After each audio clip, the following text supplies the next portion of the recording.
Now, the U.S.-led coalition has admitted that dozens of civilians have been killed in its airstrikes in Iraq and Syria in the past 7 months. The coalition said in a statement that 54 people lost their lives between March 31st and October 22nd. It also said up to 24 people died in a strike near the Syrian city of Manbij. This brings to 173 number of civilians killed since the beginning of U.S. attacks in Syria and Iraq in 2014.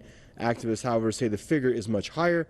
According to the so-called Syrian Observatory for Human Rights, in one particular attack last month, nearly 24 civilians, including a child, were killed in a village near the Syrian city of Raqqa in a U.S. air raid.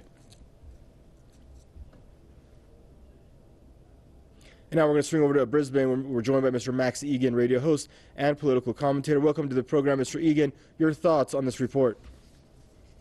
Look, I think it's ludicrous to claim that 173 people have been killed in US strikes since 2014. I think you'd probably be able to add a couple of zeros to that figure. The United States has a policy of targeting civilians. You've got to understand how this country fights its wars.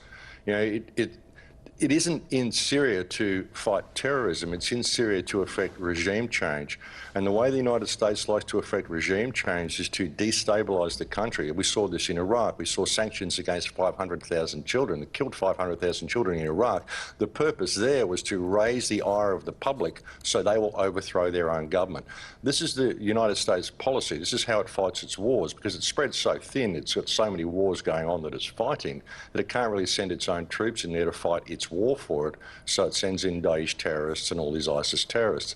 The idea is to destabilise the country enough that the people will overthrow Assad themselves. And that is the US policy. It's going in there and just randomly striking anywhere it can, I believe, because it needs to get the civilians to think, well, look, we're not going to stop this bombing, we're not going to stop any of this destruction in our country until we change our leadership. And that is the US policy. That's why it has no problem striking civilians. I think this number is far, far higher than 173. The amount of strikes that we've seen in Syria, and even when you look at what the whole invasion of Syria is, all these ISIS and Daesh terrorists that are running through the country, these have all been financed by the West anyway. Really, if you look at it, you could say that every single casualty in Syria so far has been a result of US foreign policy. And it's funny, Mr. Igan, because not to allude to what you're saying, we've heard this kind of statistics or even more civilians being attributed to just drone killings alone. And now we're not just talking about U.S. fighter jets. We're talking about a host of countries that are part of this U.S.-led coalition carrying out hundreds of strikes. And yet, what you're saying, this figure seems it should be much higher. Oh, absolutely, absolutely. That's the thing. It isn't just the United States, it's the coalition. And the policy is to just target Syria and just destabilise Syria. I mean, look at it. Look at Aleppo. Look at what they've done there. If they really wanted to overthrow Assad, why didn't they just go and bomb the presidential palace and take Assad out? They don't do that because they want a new home for their new puppet that they put in there. You know, it's about regime change, but it's such a cowardly coalition. It's such a cowardly force that's gone in there that the only way to really affect this is to raise the ire of the population so they'll do their fighting for them.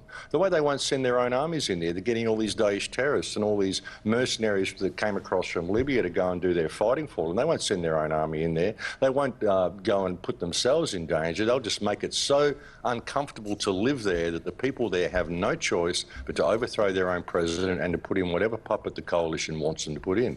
That's what it's all about. That's how they fight their wars. Just look at Libya, look at Iraq, look at Syria. This is how they do it.